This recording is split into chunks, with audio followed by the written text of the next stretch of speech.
We're testing for a male wearing a black and white jacket and blue jeans pants. No matter where I found him. If you've seen him, please contact 911. Zodiac Killer case? Planning the Lake Berryessa attack.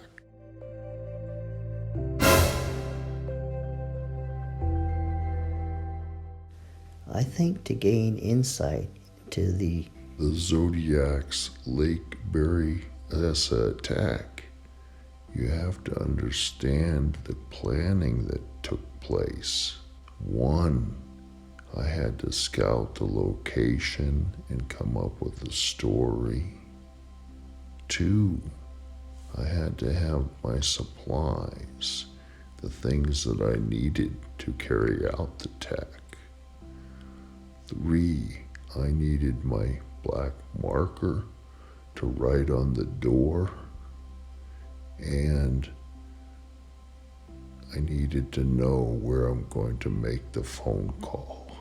And did I think of an alibi? And did the Zodiac create an alibi for that time?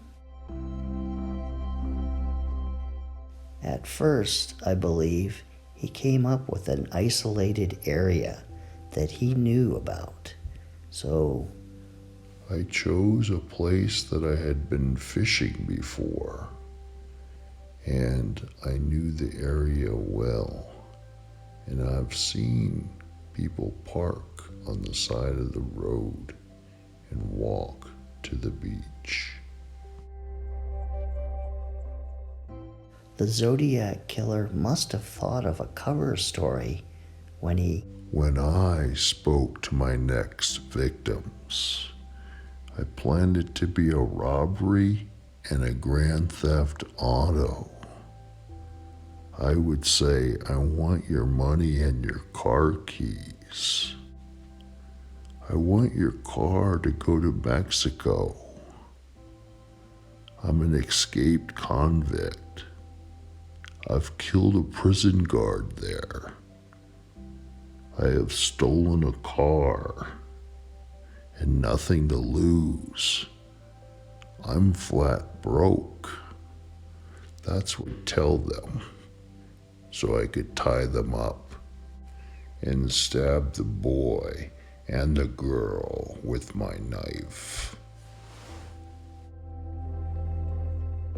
According to Robert Graysmith's book Zodiac, I'm paraphrasing, the black hood hung down over the stocky man's shoulders almost to his waist and was sleeveless. Front and back panels came down over his chest. The top was flat, with stitching around the edges. Emblazoned in white on the bib-like front was a 3-inch square cross placed over a circle. The ends of the cross protruded past the circle. The man's dark sleeves were clamped tight around his wrists. His trousers were tucked above half boots. On his left side was a bayonet-type knife, at least a foot long, in a sleeve attached to his belt. Around his waist, on the right side, was a simple black holster with an open flap. Several lengths of common variety white hollow core plastic clothesline also hung from beneath the unknown man's jacket. He carried a blue steel semi-automatic pistol. I wasn't going to fire the gun. I was going to tie him up with the clothesline and stab him with my knife.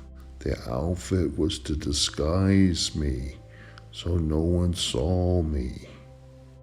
I'm the Zodiac. I sewed that symbol on the front. After I got back to my car, I used my marker to write the dates of killing my slaves. December 20th, July 4th, and September 27th. and the time. Then I drove to Napa to call the pigs to tell them what I'd done. I want to report a murder. No, a double murder. They are 2 miles north of park headquarters. They were in a white Volkswagen Karma Gia. I'm the one that did it.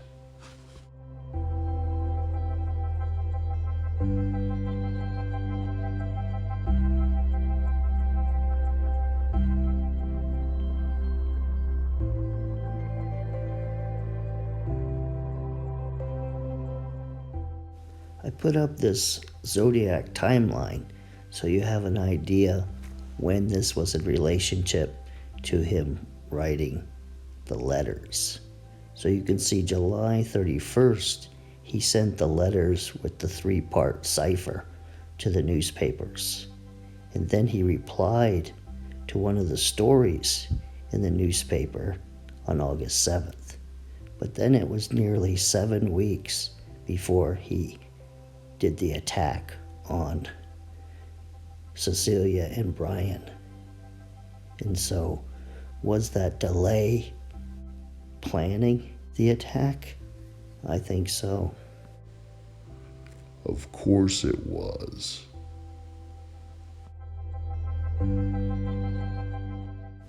Please Subscribe to my channel. It Helps us out. Well, this concludes this episode of Unsolved.